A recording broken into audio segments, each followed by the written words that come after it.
Don't want to pay for a real Ted Bundy?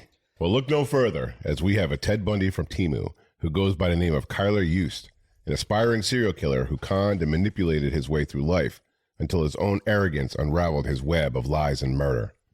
I'm Dave Jari. I'm Garrett Corder. And this is Criminal as Fuck. That is Criminal as Fuck. What's good, all you fuckers out there, and welcome to another episode of Criminal AF. Once again, I am Dave Jari, and with me, as always, is my co-host, Garrett Corder. How we doing? Let's all give a huge Criminal AF shout-out to Pauline Chavez, Julie Walsh, Jesse Hadaway, Emily Dickendasher, for becoming our newest members of Patreon, as well as Ashlee O'Connor. Thank you. There we go. Thank you all so much for joining our fucked up family. Also, a shout out goes to all of our new free members. So thank you. Before we jump into all the fun today, we just need to go over some things regarding Criminal AF, Garrett. We're a comedic, informative true crime podcast, meaning we'll be talking about some true crime. We'll be talking about some other things not related to true crime, but whatever we talk about, we'll be having some fun while we're doing it. Sometimes we find that certain aspects of these stories are particularly funny, and sometimes we just like to call out a dirtbag for being a fucking dirtbag. Yes, sir. Or Keystone Cops that fumble a case, or whatever it is. Now, if this is your first time joining us, you're about to experience two guys who have unmedicated ADHD and who also fucking swear a lot. So who knows where these conversations will go. With that being said, we do discuss some pretty horrific and tragic stories that involve murder, Yay! rape, torture, Yikes! and we will not shy away from the most gruesome of details, regardless of how disgusting they may be. Now, we understand that Criminal AF is not for everyone. That's okay. We just ask that you at least give it a listen, and if it's not for you, thanks for checking it out. See ya! But if it is, welcome to the debauchery. Now, a quick note. We're bringing back mail call to every episode. Let's go! Now, mail call is such a big hit with most of our listeners. No, Most. Yeah, I do say most. Most. Because I know there's some people that are out there, hey, fuck your mail call. Just give me the story.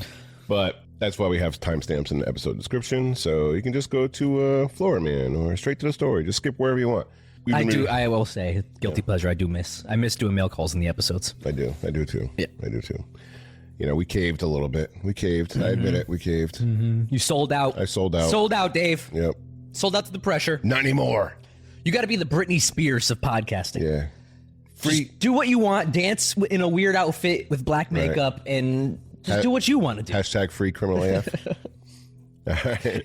No, save Britney though, or whatever it is. Yeah, free Britney. free Britney, yeah. Hashtag that. But we've been receiving tons of feedback to bring this segment back, so we'll do that again.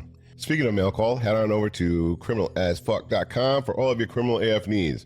Check out our episodes, videos, reviews, send us messages for mail call and Dear Douchebags, as well as join our Patreon, where for less than the cost of a mocha cookie crumble frappuccino from Starbucks, you can get all of our full catalog of Patreon content, which we just dropped a Serialholic episode about James Bulger, which is a heartbreaking story.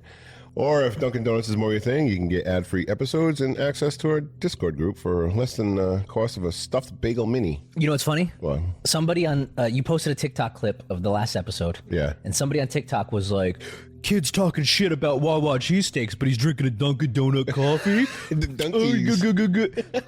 We're from fucking New England, all right? It's like, yeah, we know Dunkin' is shit, but we still drink it. Fucking come on. I got my Dunkies right here. Yeah, I got my Dunkies. fucking Dunkin' Donuts, buddy. There's 7 across every street corner. I know, there's like 4 of them. Like they put them in gas walking stations. distance. Oh, sorry, my bad. Venting.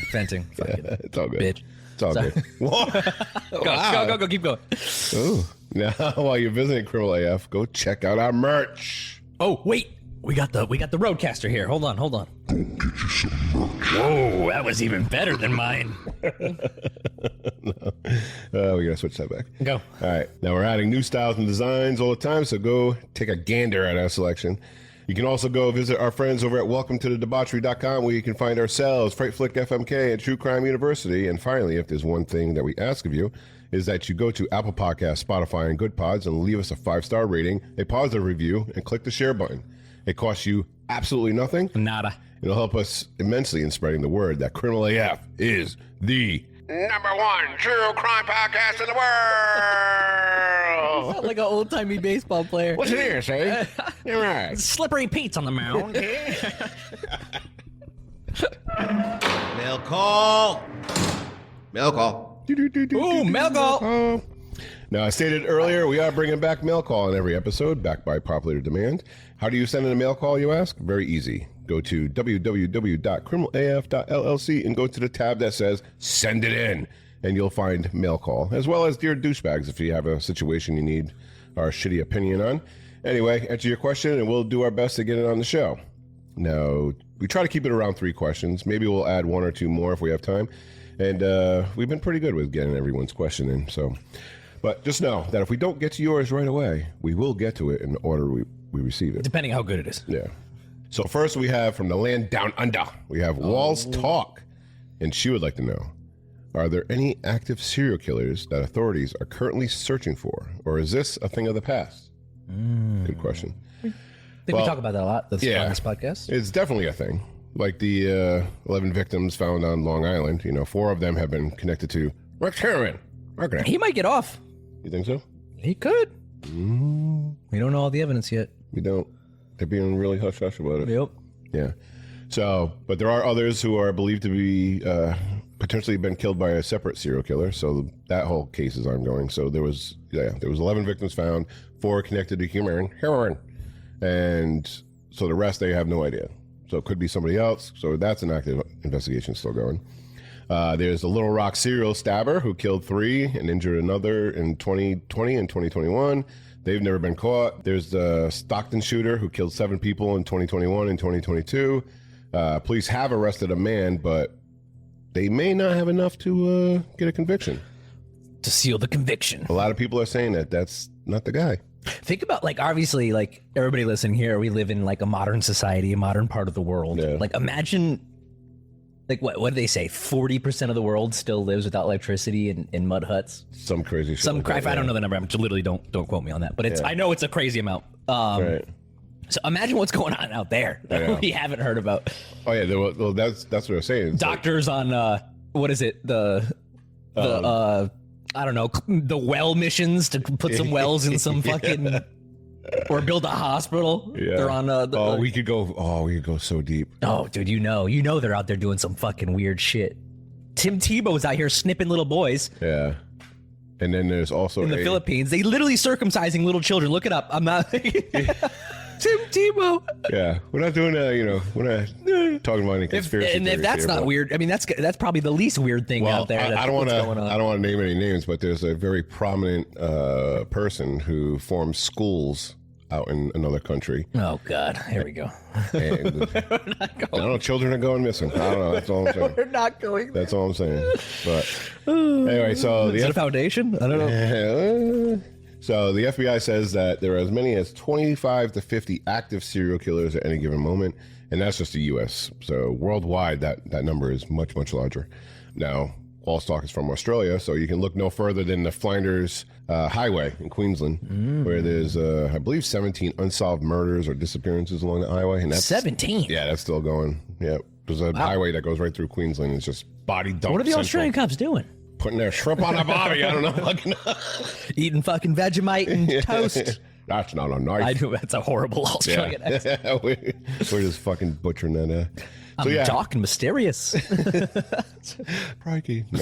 No, that's like outback Australian. That's the man. I know, but whenever I hear I think of Love on the Spectrum Australian. Oh yeah. You know what I mean? It's more pleasant to listen to than fucking Steve Irwin Australian. That's a great show. And the Australian version is better than the American. Way better than the American version. Yeah, God, it's a good show. Yeah. Probably one of the best shows to come out in the last 5 years. I'm telling you. Yep. All right. Yeah. So anyways, back to this. This is where the ADHD. Sorry. Yep. Go ahead. All right. So serial killers, they haven't gone away. I just don't think they make major news stories anymore. You know, and a lot of other countries like America, it's very media driven. You know what I mean? So if everything is media driven. Yeah. I mean, you fucking find it anywhere. Now, there are other countries where they have restrictions on their media, like Eastern Europe, and that is a fucking haven of fucking serial killers, too, out there. You know what I mean? So, yeah. Thank you very much, Walls Talk. That's a great question. Next up, also from the land of Oz, is Kate Goanna, and she has a couple of voice. She actually sent in voice questions. Well, we have voice questions? Yeah, we do. Oh, we're leveling up this podcast, guys. Those marble floors might be coming in sooner than we think. We're still not in studio chloroform. So. Hey Dave, hey Garrett, how you doing? I'm doing great. Hello from sunny Australia. Yeah. Just wanted to ask you guys, I missed out on your mailbox, unfortunately. But what is your favourite Florida man? Ooh. I love Florida man. It just makes me piss myself every time. Well, not literally. My favourite one, I can't remember the specifics, but there was a guy last year who was being sexually inappropriate with toys in a Walmart, if I remember. And wasn't it? I don't know what the name of that character is from Frozen. Olaf, is that right? Olaf. That, I just was crying and crying with laughter over that one. I thought it was hilarious. So, what is your favourite Florida man? Ooh, good question. Good question. Ooh. So That's hard. I got to go back and think. Yeah. We've done so many. I would say mine's a tie. All right, go ahead. All right, the first one, the Cody Meter. That's the Olaf guy who fucked the Olaf in Target. Yeah. I think didn't he fuck like a unicorn? Or Yeah, it was something? multiple. Yeah. It's between that one and the dude who ran off with the $300 Jenna Jameson doll. Sex doll. That's an OG. That was good. That's an OG one. By the way, he's still hasn't been caught. Unidentified. Made off with Jenna. So they're just living their best life, happily ever after. It's hard. There's so many good ones. The one that stands out to me right away is the guy who stabbed the dude with the American flagpole at the gas station. America. Yeah. I don't know. That just screams America. Oh my to God. Me. And then there's the dude who was like, wasn't there a guy like whacking off outside of a fucking child daycare? Oh, the daycare in the Winnebago. Yeah. He just parked his Winnebago. He was washing his nuts in the fucking puddle or some shit. Yep. That was a good one too. Oh, that was a good one too. Yeah, I'm gonna go at the gas station, like basically like Spartan through American flag through somebody. What is it? We are Sparta. Or no, wait, this is Florida. Yeah. Right. Go ahead. All right. Conspiracy theory. Okay. Cody Meter, the Olaf fucker dude, Okay. is the same guy as the Jenna Jameson bandit. Oh. He's never been identified. Yeah, they didn't catch him. No. Wait. Oh, they didn't. They didn't. He was driving a stolen vehicle. Yeah. He ran off with the fucking with the Jenna underneath his arm. There's a plethora of sexual. There's probably that list. The sex offender list is probably massive in Florida. Oh, it's gotta be. It's gotta be. Yeah. I feel like that's a haven. We'd have to look that up. Yeah. What state? They has the most Actually, registered sex offenders.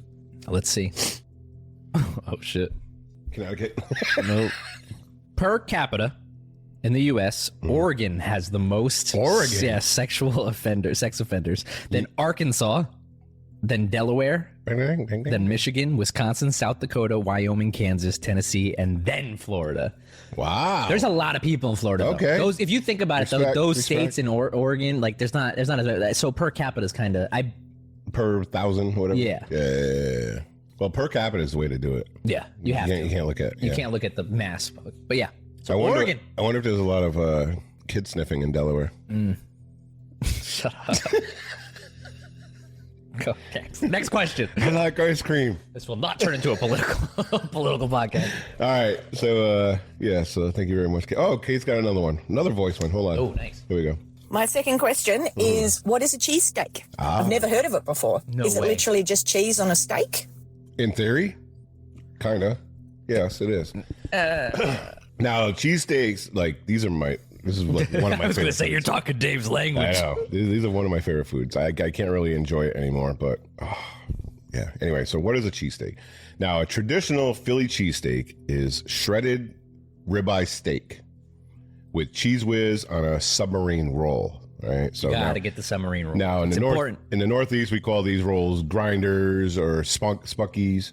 In the Mid-Atlantic, they call them hoagies or subs. But in its most basic form, it's shredded steak with cheese whiz on a sub. Yeah, shaved steak. Yeah. You're supposed to use Cheese Whiz for a traditional, but a lot of places don't. Yeah, they use American. From there, you can have different variations on Of it. cheese. Yeah, you can have it with or without And the not cheese. to be confused with a steak sandwich, Right. which is actual chunks of steak. Right. It's got to be that shaved It's got to thin. be shaved, thin, sliced, shredded, however you want to call it. Yeah. Yeah, and you can actually Just a sandwich. You can substitute the Cheese Whiz with another kind of cheese. You can add sauteed Yeah, but when you onions, put that peppers, shitty, onions. when you put that shitty Cheese Whiz on a, Oh yeah, well, it's different. it's different. But the thing is, now here's the key, Kate. Now, if you ever come to the U.S. and you ever actually visit Philadelphia, which is The Mecca. one of my favorite cities, The pilgrim spot. The pilgrims. that's where I go for my pilgrimage over here. Do you face Pats and Geno's when you pray too? Sorry, go ahead. Now, if you ever go there, there is a language that is universal throughout the cheesesteak establishments. You know, even at Wawa, and it makes ordering a cheesesteak very simple. Okay, whiz wit and whiz without. Okay, not with, not without. It's wit Whiz wit. or without. Okay. Now, whiz wit is a steak sub Water? with cheese. Whiz wit is a steak sub with cheese whiz and sauteed onions. Now, whiz without is a steak sub with just cheese whiz. Now, like I said, you can replace the cheese with something else. Most people choose provolone as a substitute, and you can add other toppings, but be careful because the cheese whiz group and the provolone group are at war. Yeah. Okay. They'll start talking shit to you. It's a lot more contentious than our political parties, but like I don't mind it either way. Like I'll fuck with provolone, you know. But if I get it with provolone, then it changes the whole scheme of the sub. Agreed. You know? Like if you add provolone, for me personally, I gotta get the mayonnaise now because you gotta have that layer of mixture, condiment. yep. Yeah, and then I gotta add on top of the onions. I gotta get Onions, peppers, Yep. lettuce, tomato. Blah, blah, blah. But if I get the cheese, like just whiz wit, it's just whiz and onions. Mm-hmm. Yeah. Agreed. Yeah. Spot on. But my favorite two places are Iskabibbles and D'Alessandro's. Chubby's is good. Barry's is good. Jim's is good. Well, maybe I just like them all. Doesn't matter if it's shaved steak and cheese whiz. I'm fucking Wawa. there. Yeah. But if you go to like the touristy places of Pat's and Geno's, I'll take Geno's. No question. I don't like the rolls at Pat's. It's a different roll. Yeah. Good take. We should go down there and like Do a live stream. catch a game. Oh, yeah. Catch an Hell Eagles yeah. game and just do a tour of all the Hell yeah. cheesesteak spots. We could, we'll get half. like a review. We'll get one. Just split it. Yeah. Yep. Just split Get half smalls of and each spot. split half. Yeah. Dude, we'd be fucked up by the end of that fucking trip. My stomach would be. I'd be shitting fucking bricks. But hey, the key is like wherever you go, doesn't matter where you go to get your cheesesteak, just make sure you wash it down with some water. Water? unless you get the gremlin drink at Iskabibbles. The gremlin drink? Oh, God. Dude, it's half lemonade. Oh, I'm already sold. Keep Half going. grape. Half grape, half lemonade? Yeah. Grape lemonade sounds delicious. Dude, it's I'm a fucking sucker for a good strawberry lemonade. Banging, so. yeah. So grape lemonade. Yeah, it's pretty good. All right, thank you so much, Kate, for your questions. And now we have a question from our great friend Lucy, also from Australia. Here we go. The purge is happening in real life. Do you bunker down or do you participate? And if you choose to participate, who do you choose and how do you do it? Ooh, this is like setting us up for. Did you murder? Nope, I didn't. Well, it says you did. You said it right on your podcast. You fucking murdered him. Yeah, when you start taking down your list, you're gonna. I know. They're gonna use this against you, Dave. Yeah, I think we actually talked about this before. I think we have talked about it Yeah. on the podcast, but I know we have. Yeah. because I'm the one. I said no, I'm not participating. I got two crotch family. droppings to worry about. So I got to worry about the kids and the family. Yeah, so I'm just gonna, hunker down with a rifle and just hang out. Yeah, I'm going out. I'm going out with a bang. You gotta so to watch speak. out there, though. You could die out there. I could. Hey, that's a risk. Yeah. If you want to succeed in life, you have to take chances. To go kill and get your frustration out. All right. I'm not going to say who, but I do have a list, and it's basically just a list. It's like if I have 2 weeks left to live, my list consists. Dave, wait. Let's act this out, Dave. Yeah. Mm-hmm. Your family's here today. I just wanted to let you know that you're stage 4 and you have less than 2 weeks to live. Ah, yeah. All right. Okay. I'm gonna give you this time. I'm gonna leave the room. You talk it over. Right. All right. All right, kids. Go get my weapons. I need you to drive me around. I need you to be my. Oh, now you're bringing your kids into this. Yeah, I need you to bring. No, but it's just like the petty side of me. Yeah, is like I am not going to leave this earth while these people are still walking it. You know what I mean? Dark. It's just like You got to learn to like let go. Just let it go. Yeah. You think so? It's over. It's done. I will let it go. Yeah. Let it go. Let it go. The 64th purge is now commenced. I'm singing a song just as I'm fucking wiping out my list. Yeah, that's psychotic. Singing Frozen while you're just walking around slashing. Let it go. We're probably going to get dinged on using. No. We'll be fine. Our fans understand. I bet you a couple of them out there have a list too. Let's be honest. Now listen, this goes along with those intrusive thoughts that we talk about. Yeah. Will I actually go out and knock off everybody on my list? Probably not. But there's always a chance. You said probably. Probably not. All right. Thank you very much, Lucy, for the question. Also, okay, we have one last one. This is a random question. There's no name to it. It's sent in anonymous. Ooh. If you had a superpower, what would it be and why? First thought is flying, but that's kind of I'd rather teleport than fly. Teleport, okay. Because flying is, you know what I mean? I wish just almost like teleportation would be awesome. Would it be like teleport or like Flash? Where you just go from one point to phase. No, teleport. Like bloop bloop bloop. Oh, okay. Bloop.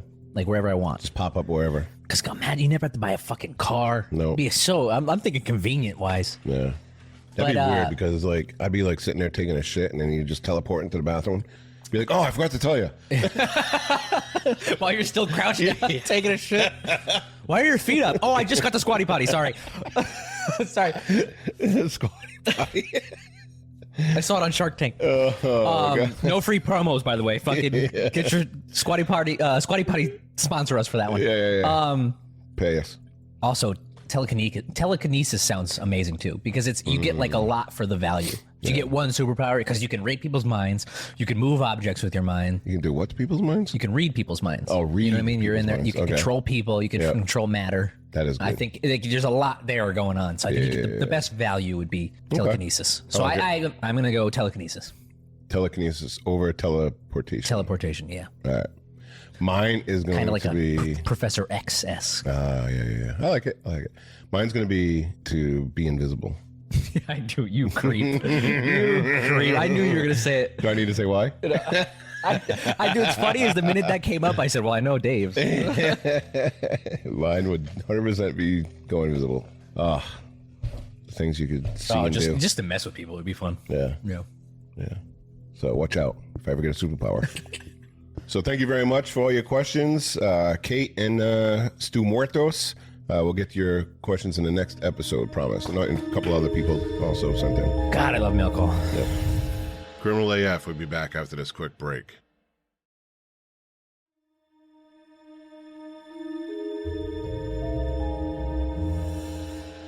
Now back to Criminal AF. Good questions. But it's time to go to Florida. Yeehaw! What in the fuck is going on in Florida?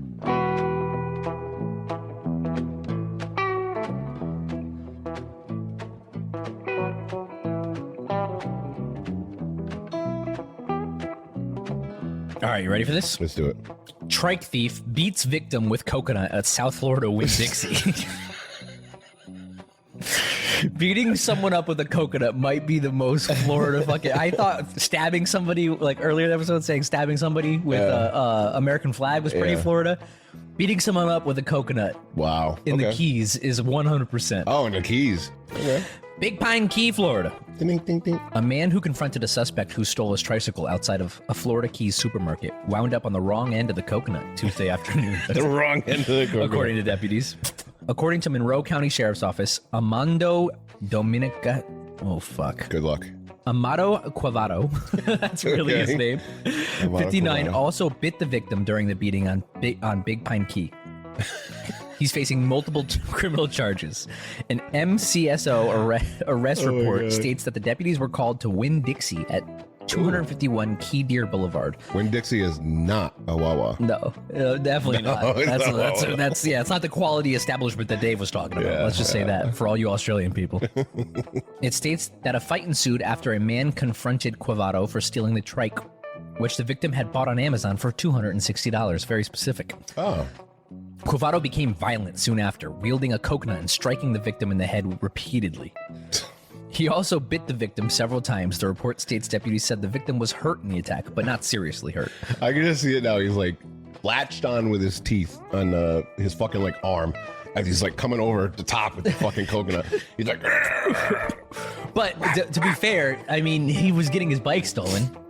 Yeah. I mean, he was thinking he was doing like justice. You know what I mean? He was doing a little vigilante justice. I get it. All right. I can't blame him for just grabbing the closest thing possible. Coconut. Coconut He fucking also hurts, bit too. hell yeah, that was the hardest shit. He also bit the victim several times, report states. Deputies said the victim was hurt in the attack, but not seriously. He was treated at the scene by fire rescue crews. Quavato's belligerence continued as deputies tried to take him into custody. According to the report, deputies said he purposely became limp and used his dead weight to obstruct them as they tried to place him in the So he patrol threw car. a tantrum. Trying to wrestle a kid, trying to fucking change a baby. Just going limp. There's something about a grown man just going limp and letting cops like have to pick you up into the control. Oh, you little bitch. Yeah. He then spat in deputy's face. That's where I fucking draw the line. I swear to God, I feel bad for cops when they get spit on. Yeah, I would much rather get hit Because with a that's coconut terrifying. than getting spit on. That's terrifying because you never know what fucking Hep C, Hep B, like that people have. Spitting on somebody is such a Bitch move. So this reminds me of like when I was a bouncer. I didn't know you were a bouncer. I think you brought it up once, but I forgot. Yeah. So this guy was getting a little belligerent. He was like fucking talking shit to a couple people, and I'm like, all right, bro, let's go. You're out of here. So I actually grabbed him by his back of his shirt, and I'm fucking leading him out the fucking door, right? Yeah. I get him outside, and he's got his little fucking entourage or whatever, and they're all like, oh, fuck you, fucking talking all that shit. I'm like, whatever, bye, get out of here. Yeah. And his girlfriend or whatever she was or something, she fucking threw her drink in my face. Oh. Right? Which, whatever. Thanks for the fucking $8 you just fucking wasted. Yeah. Whatever. That whatever. Doesn't bother me. And then she fucking spit in my face. Oh. Let me tell you something, bro.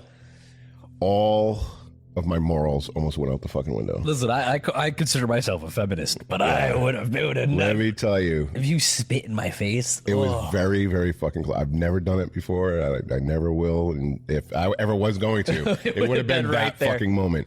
But let me tell you, spitting in the face has to be the worst form of fucking assault. Yeah. You know what I mean? It's definitely the most demeaning. Yeah. Oh my God. I was fucking heated.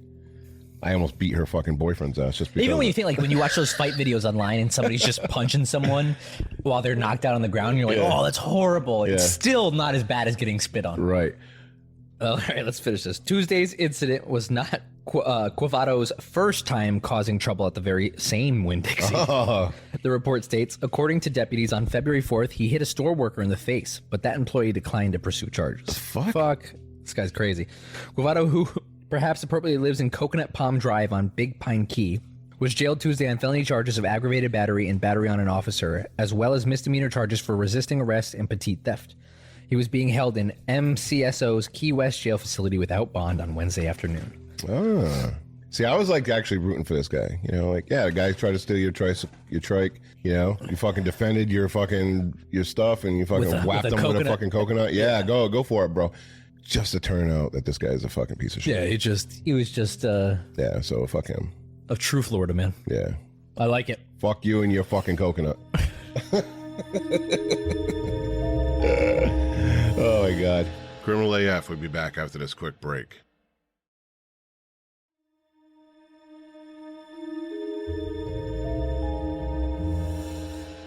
Now back to Criminal AF. All right, so now we're just going to jump right into this story about a young man named Kylr Yust, who contributed nothing to society but gonorrhea and bad juju. Ugh. Two young women who had close ties with Kylr ended up disappearing, and it took police about a decade to get to the bottom of this tragic case, when they could have solved this in a matter of days, to be honest.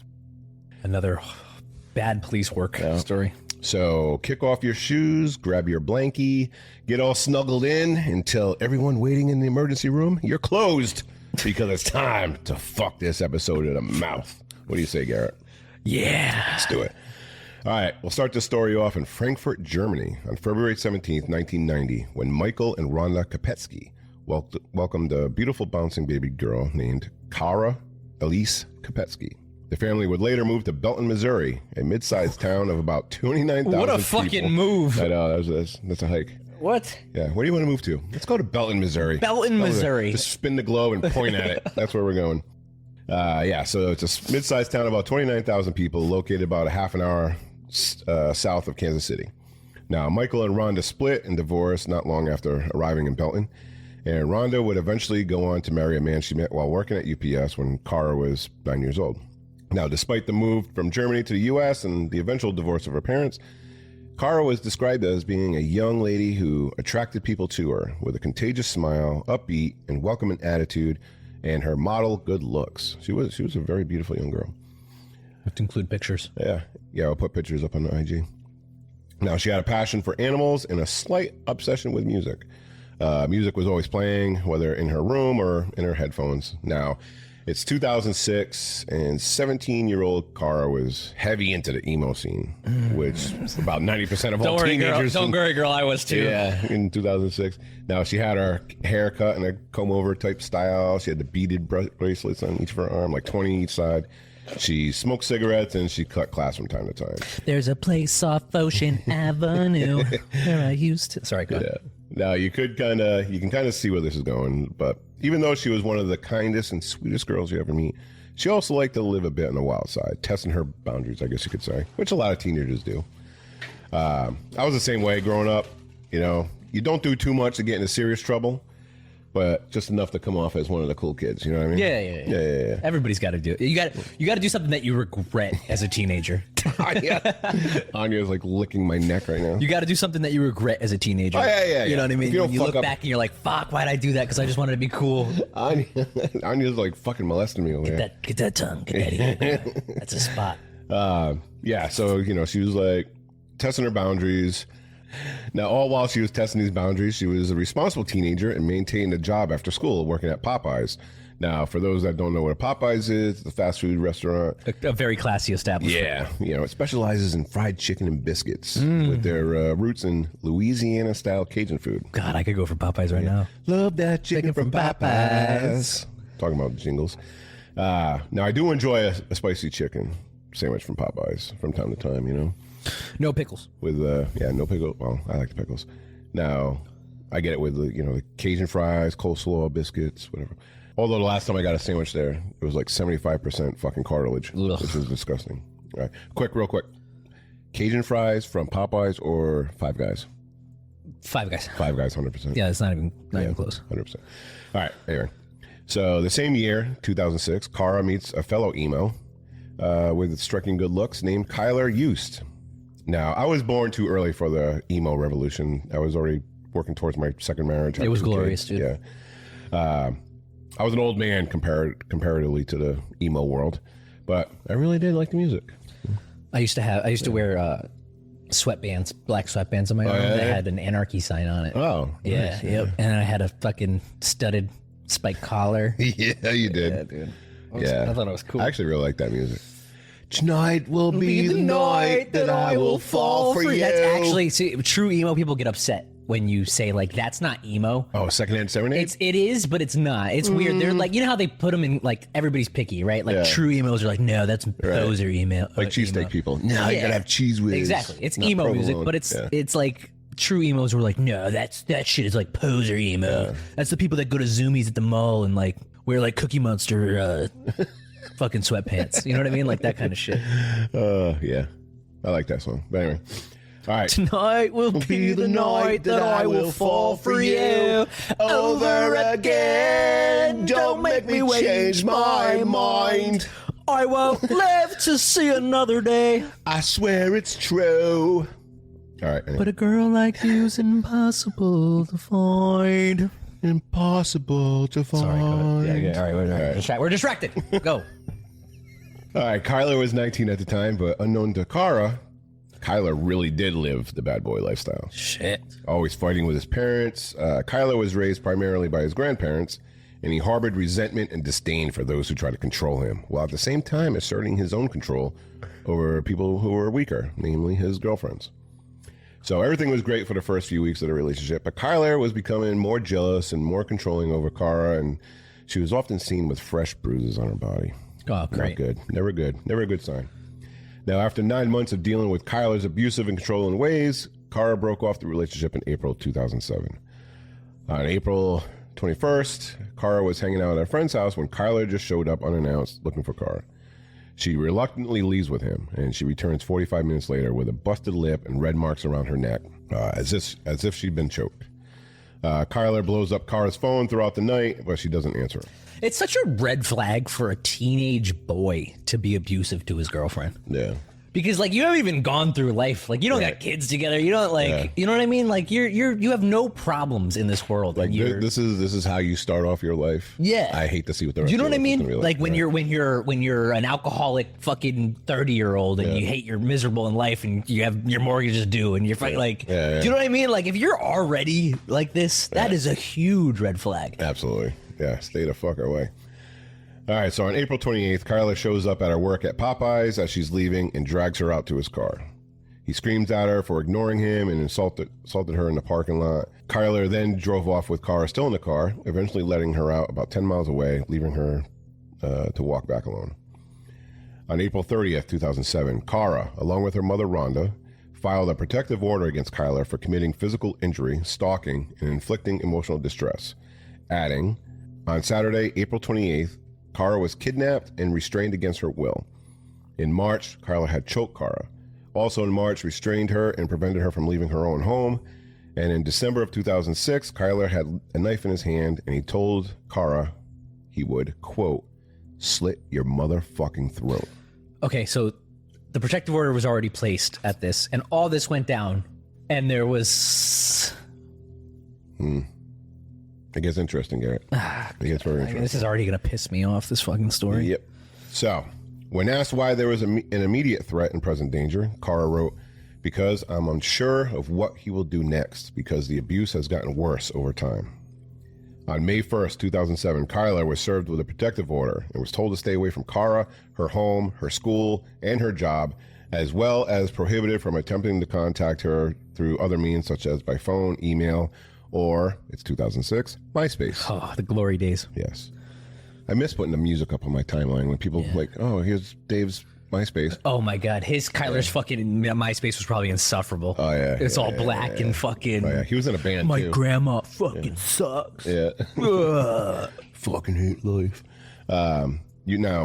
With this protective order, you would hope that this would be the end of it. But yet again, we are discussing this case here on Criminal AF, so no, this does not end well.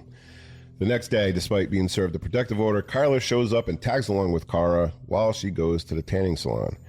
On May 4th, 2007, at 9:19 a.m., without explanation, Kara is seen on surveillance video leaving school early. According to friends, Kara had asked if they wanted to skip the rest of the day with her, but nobody took her up on an offer. At 10:30 a.m., Kara calls a mutual friend, Kyle Reynolds, and asks him if she and Kylr could come hang out. Now, Kyle tells her, no, he's too busy. There's a lot of Kyles and Kylers in this story. Like, it's Missouri. I know. All I can picture is a bunch of empty Monster energy drinks and fist-sized holes in the wall.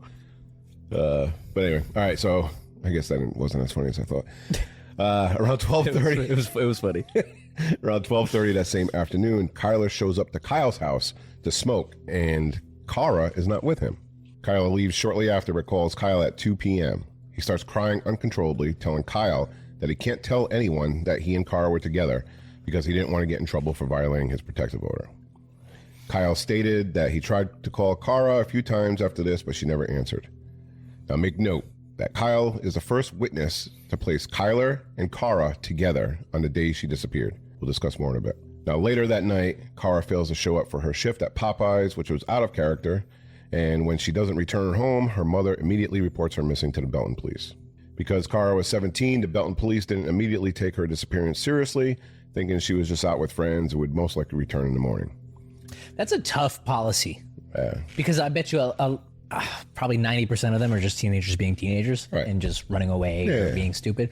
But when there's actually some substance to it, it sucks when they... how about taking into consideration, she just filed a fucking restraining order. Yeah, that's true. Against her psychotic boyfriend. I guess you got to look into the case a little bit. You can't just be like, yeah, she's just being a kid. She'll come back. Now, the following day, May 5th, police finally arrived at Kara's house to take a statement from her mother, Rhonda.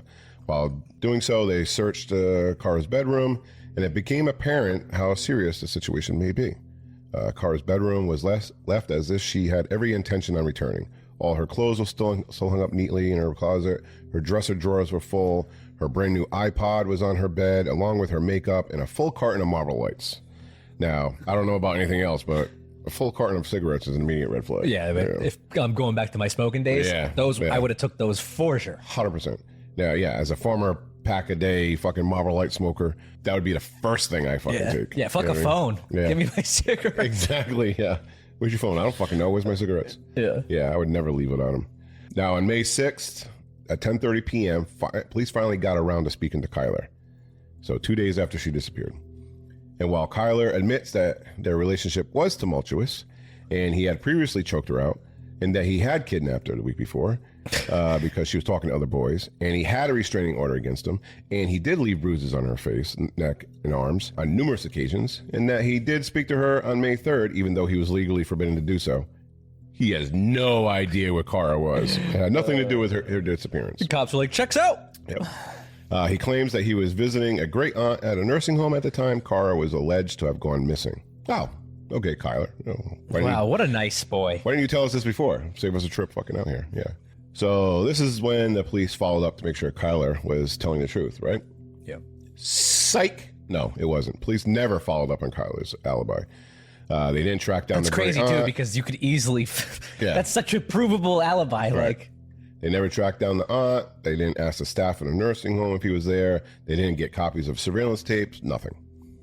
Because they still believe that Kara was simply a runaway. Well, I don't like to do this, but in the police defense, they probably saw the My Chemical Romance posters and all this dark, emo stuff in her room, and they're like, oh, she's just one of the stereotypes hit. You know what I mean? Yeah. Oh, she's one of those girls. Right. Especially back then, everybody thought, you know what I mean? Depending how far on the spectrum you were of the emo spectrum. Yeah. Is that defensible though? No. I'm just saying. You know what I mean? I'm trying to put myself in the. Oh, she's probably a runaway. No, I get it. I can see how that could happen. It's not defensible. Right. But. All right. Now, there were a few discrepancies with Kylr's story.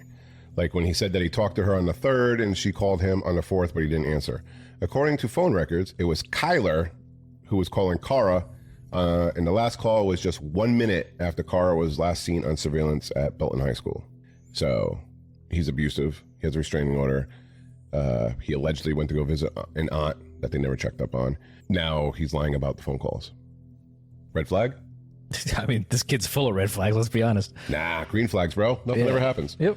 Now, with the news quickly spreading about Kara's disappearance, a convenience store clerk came forward and told police that he had seen Kara with Kylr inside the store at approximately 11 a.m. on the day she disappeared. Okay, now we have complete accountability for where he was and that he was lying. Yes.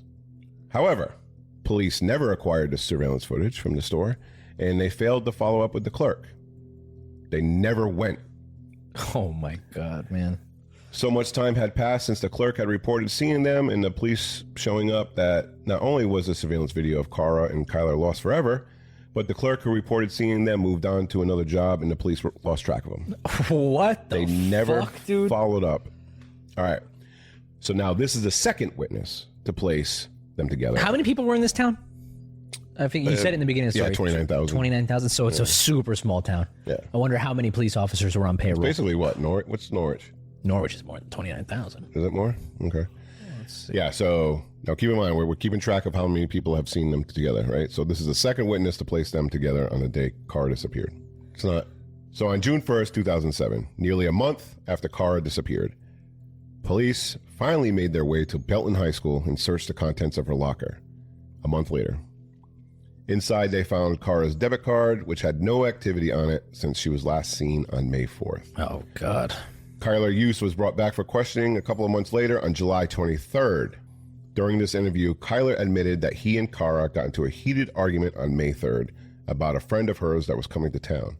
She told Kylr that she was going to be spending the weekend with this friend, or as Kylr put it, spend the weekend partying and running around on him. And Kylr admitted that he flipped out. He's admitting that they had this heated discussion. He flipped out, blah, blah, blah. The day before she disappeared.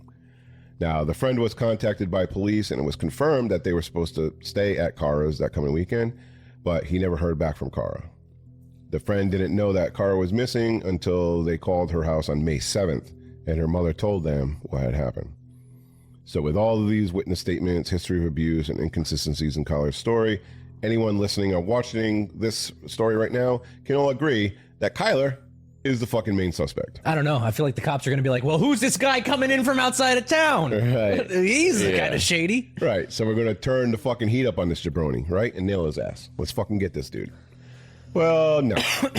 Nothing fucking happens. And Kylr goes on living his life while 17-year-old Kara Kopetsky is still out there somewhere, and only he knows where she is and what, if anything, at this point, has happened to her.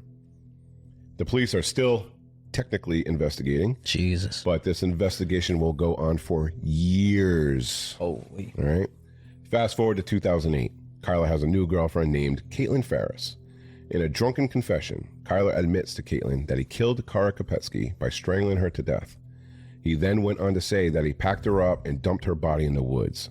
A month later, Caitlin contacted Belton police a second time, claiming that Kylr again confessed to killing Kara, and he went into detail of how he watched her take her last breath. Okay? Now, Caitlin is the third witness to put these two together, and now with a alleged confession. In 2010, a witness only identified as NY contacts Belton police.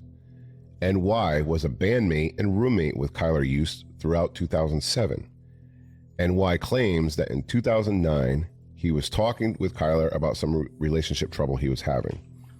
Kylr told NY to not even bother with girls because all they do is make you angry.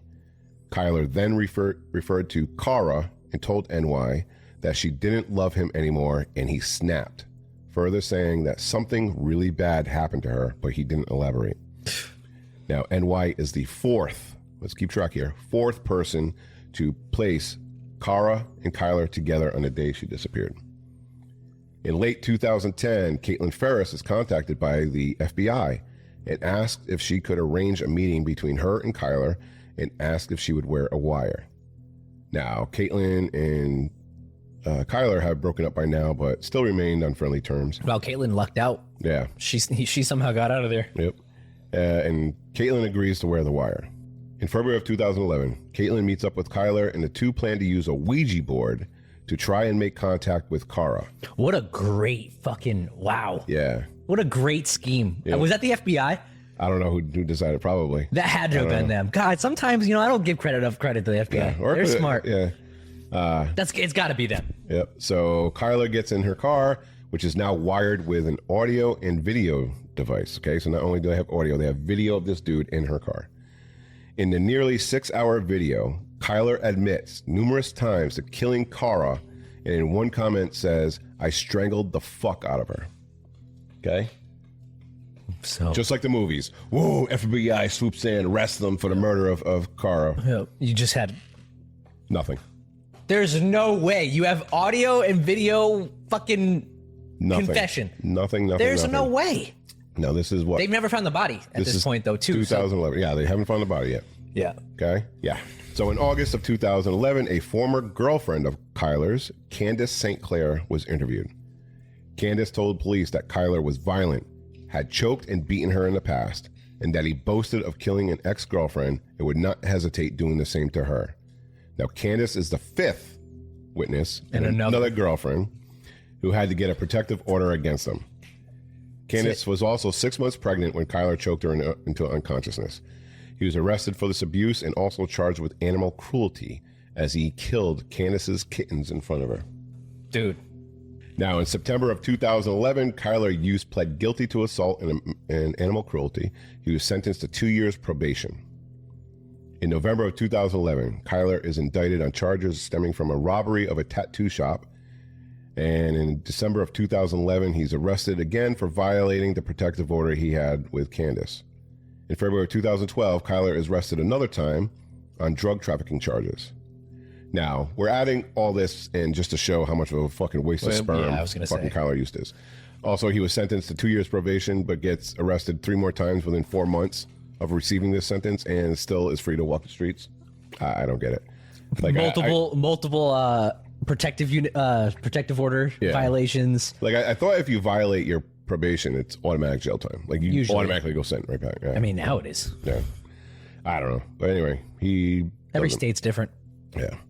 So now another witness known as SD in the court documents contacted Belton police in June of 2012. Okay, now it's 2007, 2012. Okay, to report that in early 2012, Kylr went into detail of how he went and picked up Kara from school on May 4th, 2007, after Kara had an argument with a teacher.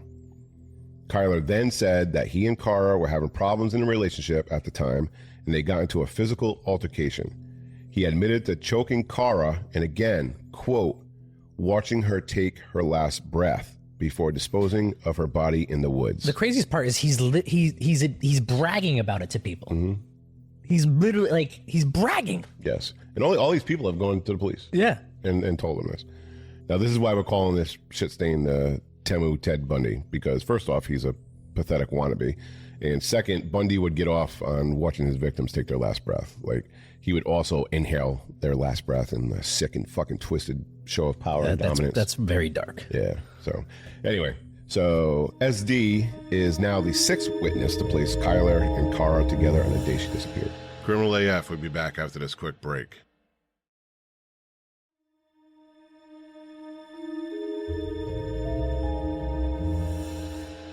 Now back to Criminal AF.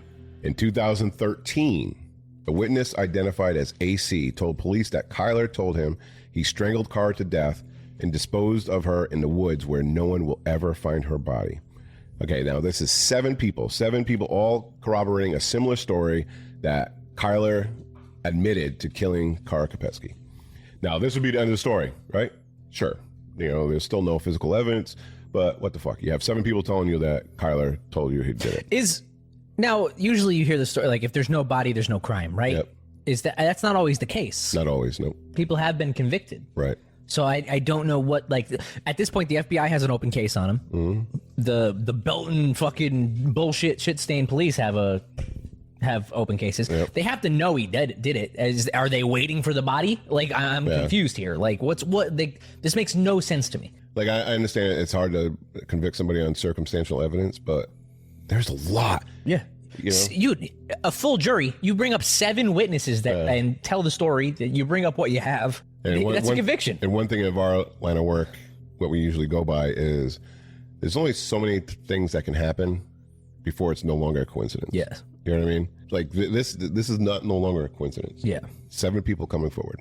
All right. Yeah. And not only that, this isn't, and they're from different areas, different time periods. This isn't a group of friends who are trying to get someone in trouble for something. This is over a period of years with multiple people. Yeah. Like if 3 friends come up and say it in high school, you know what I mean, or back when it happened. Yeah. All right, there's some chance that it might not be true, but this is crazy. Yeah. So you have all these witness testimony saying that, you know, he did it, he admitted to it. You have the inconsistencies in his story. You have the phone records proving that he fucking lied. You have the fucking FBI fucking video of him confessing. You have this dude dead to rights. Nope, nothing ever comes of it. Now, there is some semblance of justice in November of 2013 as Kylr Yust is sentenced to 4 years in jail for the drug trafficking conviction. So he's finally going to jail, right? In September of 2015, police again interview Kylr, this time in prison, regarding the disappearance of Kara. But this time, Kylr doesn't say a word. He's like, don't know what you're talking about. Nope, nothing happened. Nope, I don't know what's happening. Now you want to shut your mouth. Yeah.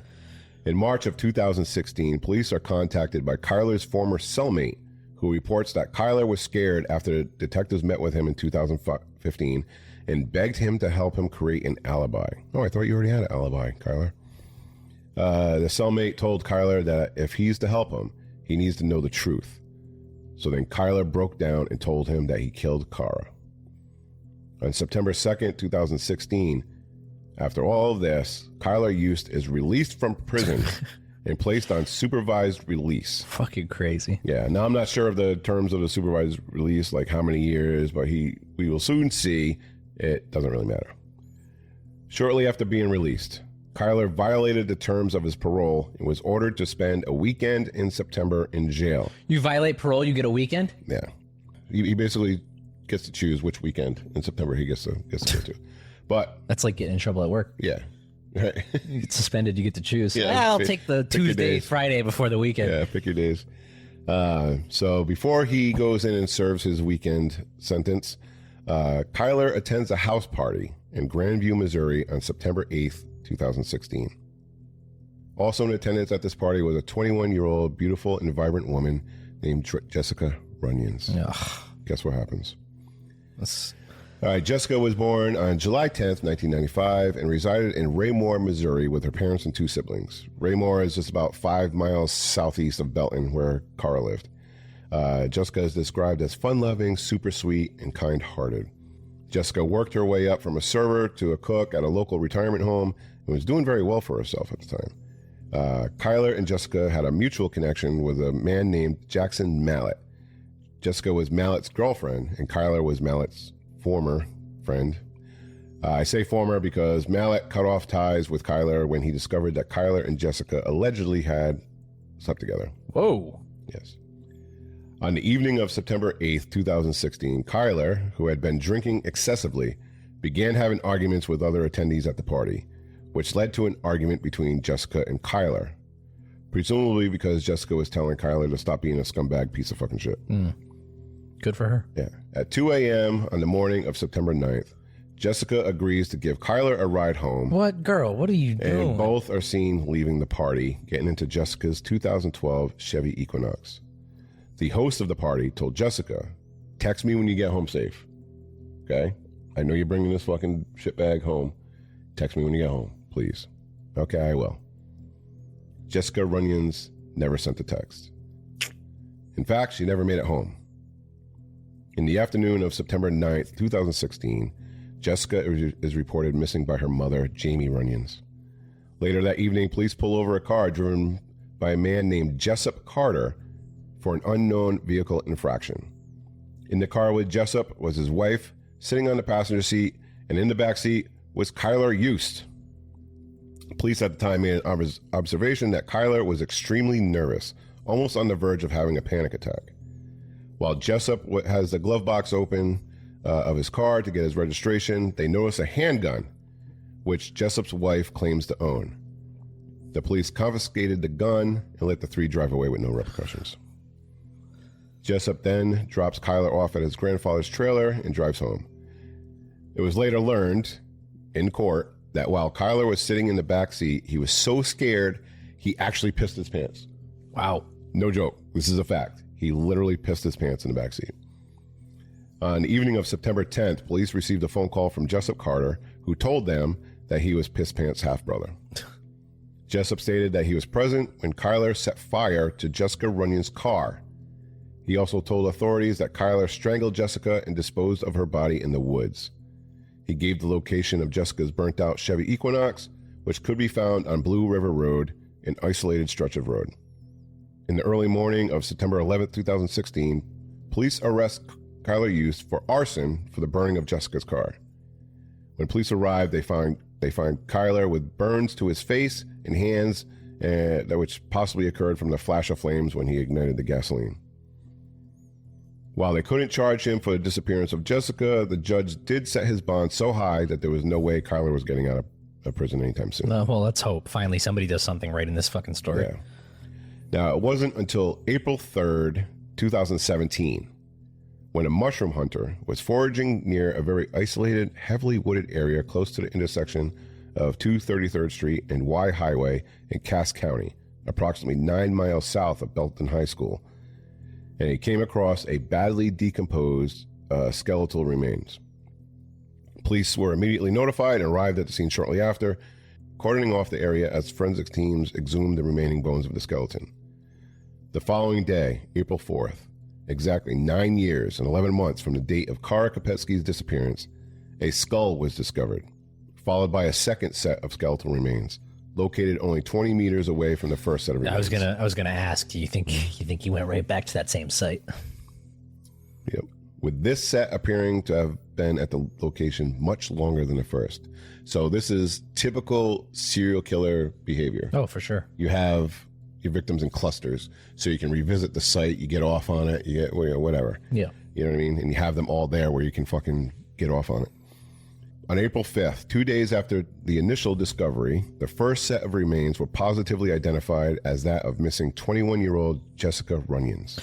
The sad part is like Kara is, there wasn't enough red flags or like warnings for her. Like, it's unfortunate with her like life being taken. Yeah. But Jessica was totally avoidable. Was so avoidable. That's Could've the sad part. yeah. I mean, both are tragic stories about these two young girls who had their whole life ahead of them. But Jessica could have been prevented, man. If the justice system just did a little bit more work. Yeah. Yep. Unfortunately for Kara, that was his first kill. You couldn't. Yeah, it's fucking horrible. Yep. So it was not until 4 months later that the second set of remains were identified. On August 16th, 2017, the FBI crime lab in Quantico, Virginia, positively identified the second set of skeletal remains as that of 17-year-old missing high school student Kara Kopetsky. Because of the extensive decomposition, a cause of death could not be confirmed for either of the young women. On October 6, 2017, Kylr Yust is finally and officially charged with 2 counts of first-degree murder for the murders of Kara Kopetsky and Jessica Runyons, as well as 2 counts of abandoning a corpse. Of course, Kylr pleads not guilty to all counts. Yeah, piece of shit. That same day, Kylr's half-brother, Jessup, makes a public statement. He says, "We just want Kara and Jessica, those families, to have some justice served. And if he's found guilty, we just want them to feel better at night that he's finally put away." I don't even like... Jessup sounds like a piece of shit, too.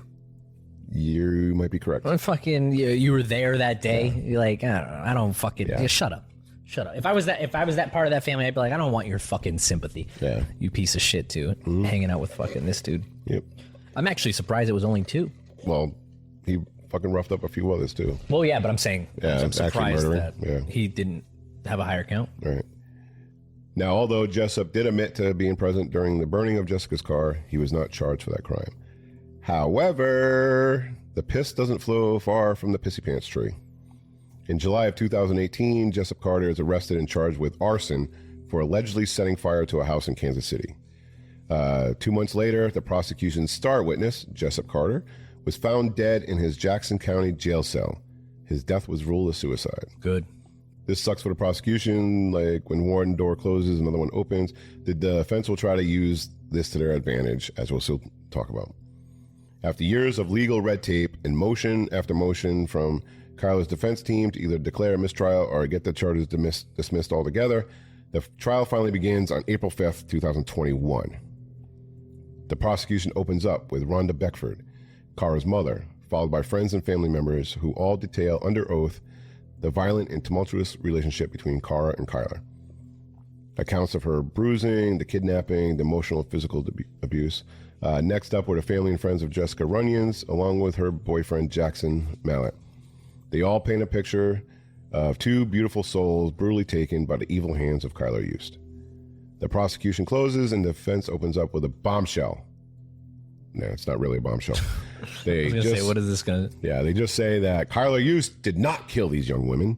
It was his half-brother, the now dead Jessup Carter. Wow, fuck defense attorneys, too. I'm sorry, this shit's fucking making me so mad. Yeah. So mad. Because you know damn well that when the minute he took his life, they thought of that instantly. Yeah, absolutely. I feel like, how could someone actually be a defense attorney? Your brother died? Ooh, this is great news. Like, how could you morally do that job? Ugh. Yeah, so on April 14th, 2021, Piss Pants takes a stand, and he thinks he has an answer for everything. During his testimony, Kylr says that Kara asked him to pick her up from school on May 4th, 2007. He brings along his half-brother Jessup. Kylr claims that he left Kara and Jessup alone together that afternoon and never saw Kara again. So Kylr's going along with this. My brother did it. My dead brother did all of this. I didn't do a shit. Now, what happened to the 7 plus confessions he made to friends and ex-girlfriends. Kylr claims that he only confessed to killing Kara because he was drunk and depressed about having to go to prison on unrelated charges. Let alone the abusive, controlling boyfriend would never leave his girlfriend alone with his brother-in-law. Like that's a whole part of being a controlling, abusive boyfriend. No, man, doesn't matter if it's your family or not, is gonna be you know what I mean? You're not gonna, So what about the confession on video in Caitlin Ferris's car? What excuse did he have for that? Well, Piss Pants states that he only told Caitlin that he killed Kara because he thought it would turn Caitlin on and he was trying to have sex with her. So eventually Kylr is questioned about his relationship with Jessica. He explains that he met Jessica through Jackson Mallet, who was his close friend. Kylr says that he did not plan to pursue Jessica, because of his friendship with Jackson, but ended up doing so anyway after being paroled because he craved affection. Oh, he just wanted some love.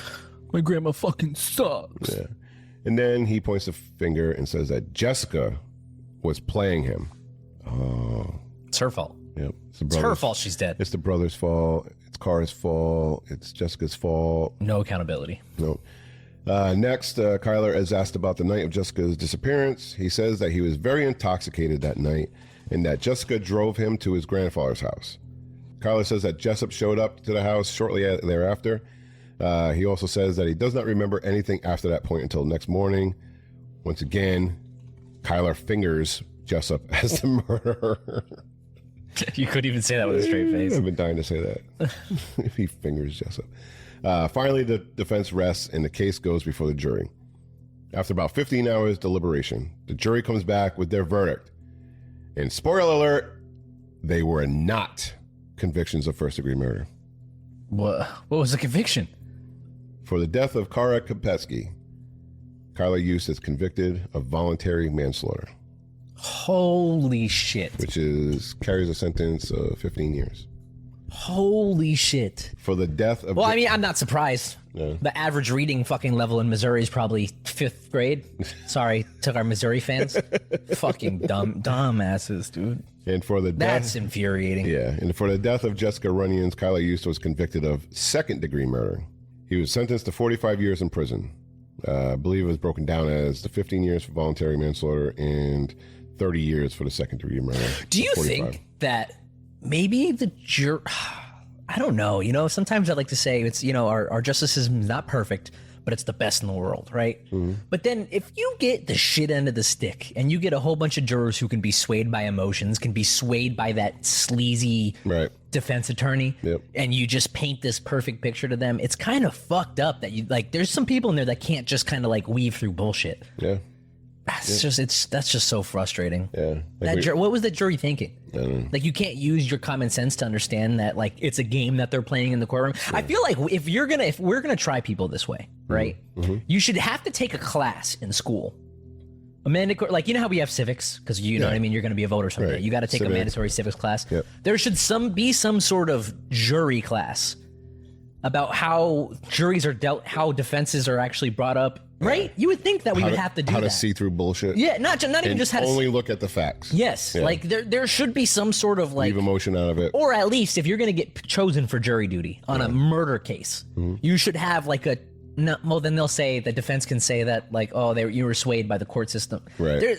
That's just unfortunate. You know what I'm trying to say, though? Like, no, I got you. Maybe like an 8-hour course. They make us take an 8-hour fucking drug and alcohol course, right? Before you start driving. Yeah.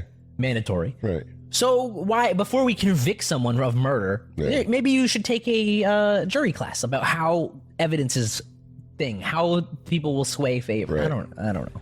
Yeah, there have been people that have been let off, like, with no conviction, because allegedly the jury didn't understand what DNA was.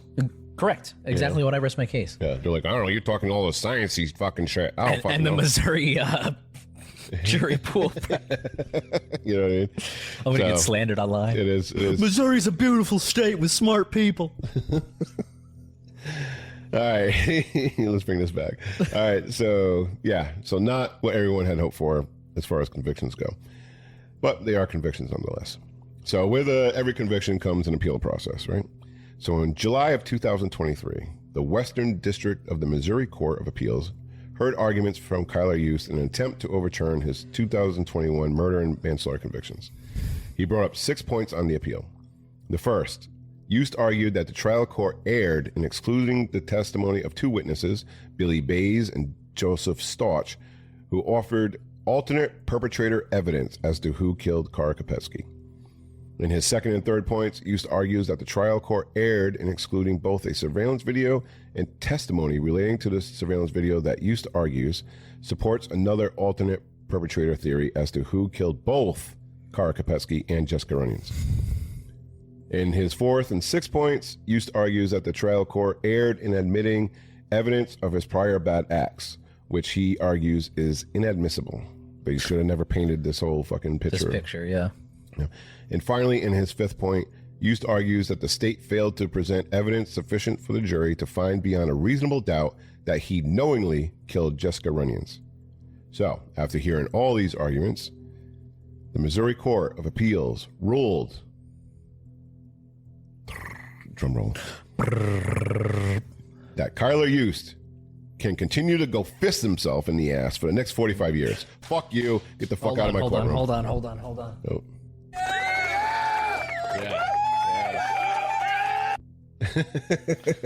Go fucking fist yourself. 45 fucking years, you piece of shit. Now, before we wrap this story up, I just want to read a poem that Kara's mother, Rhonda, had found in her room that Kara had written shortly before she disappeared. And it says, "It hurts. My heart still hurts. I wish we could go back, but we can't.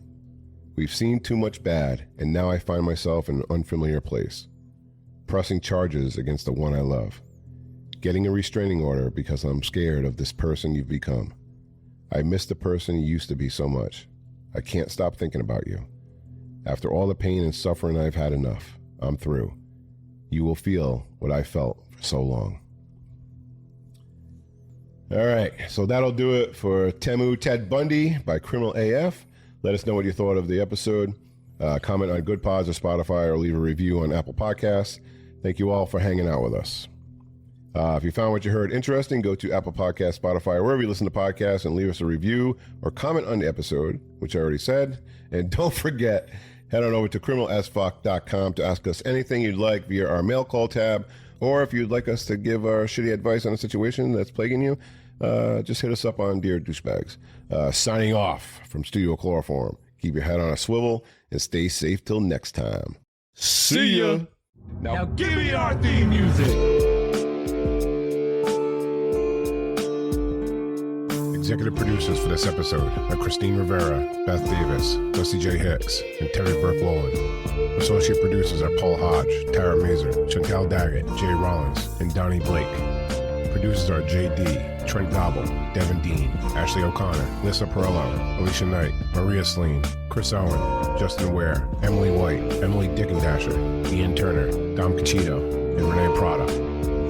Intro and outro music by David Mercurio. Be sure to follow Criminal AF on Instagram, TikTok, Facebook, X, and YouTube.